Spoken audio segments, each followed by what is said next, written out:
Good evening. I hope कि आप सब अच्छे होंगे और आगे भी अच्छे रहें। तो आज का टॉपिक है हमारा मूर्स लॉ। ठीक है, तो ये बहुत ही ईजी टॉपिक है और इसको हम ऐसे समझ सकते हैं कि जैसा कि आपने ये देखा होगा कि नॉर्मल डेज़ में जो आईसीज़ हैं उनका बहुत ज़्यादा यूज़ होता है और हर कुछ टाइम के बाद में एक नया प्रोसेसर आता है जो पहले वाले प्रोसेसर से अच्छा होता है। ठीक है, तो ये जो बेसिकली ये जो लॉ है ये उसी के ऊपर है, मूर्स लॉ। तो ये कहता क्या है तो ये देखते हैं। ठीक है, तो according to Moore's law the number of transistor in an IC will get doubled in every 18 months, but there are some limitations of Moore's law with time. We can't able to fit more transistor in a single chip. अब इसका मतलब क्या है?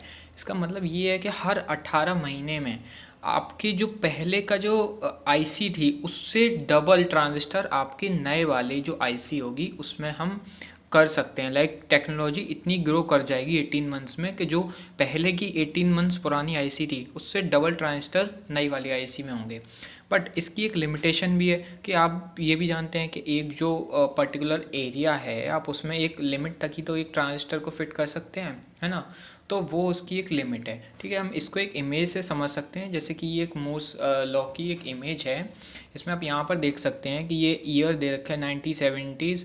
ठीक है, फिर 1980, फिर 1990, 2000, 2020। ठीक है, 2022 चल रहा है तो लगभग यहाँ पर। ठीक है, तो अब आप देख सकते हैं कि यहाँ पर इसके अकॉर्डिंग इतने ट्रांजिस्टर इस समय क्या बोलते हैं हमारी जो आईसी है उसमें इतने फैब्रिकेट हो रहे हैं। ठीक है, ट्रांजिस्टर पर डिवाइस आप यहाँ देख सकते हैं 1970s में 1000 से थोड़े से ज़्यादा थे। फिर 1980s में आते आते क्या हो गए, हमारे 1 लाख तक हो गए।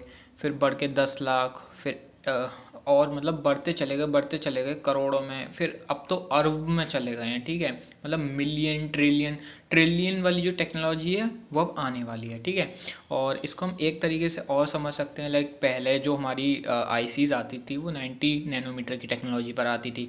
ये आप ये जो इसके नेम्स दे रखे हैं ये आपके अभी इस समय इतने ज़्यादा काम के नहीं हैं तो आप इनको इग्नोर कर सकते हैं।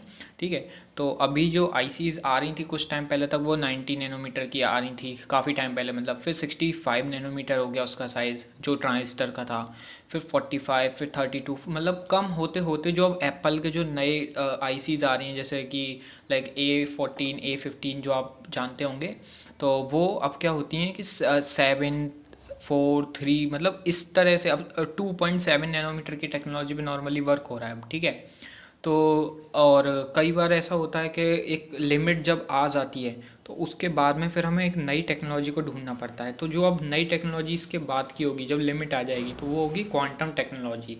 ठीक है, तो अब इसके बारे में थोड़ा सा और देखते हैं।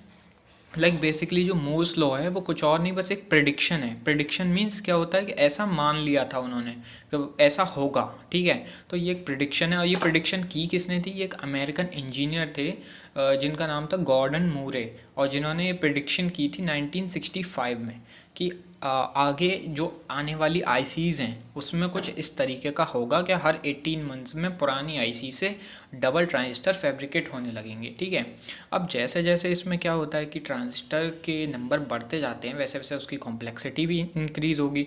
अब जब कॉम्प्लेक्सिटी इंक्रीज़ होगी तो फिर क्या होगा कि उसकी स्पीड भी इंक्रीज़ करनी है हमें, और क्या बोलते हैं कि उसके लिए फिर हमें अलग अलग तरह के जो टूल्स होते हैं उनकी भी रिक्वायरमेंट होगी, क्योंकि हम नॉर्मली तो इसे फैब्रिकेट कर नहीं सकते।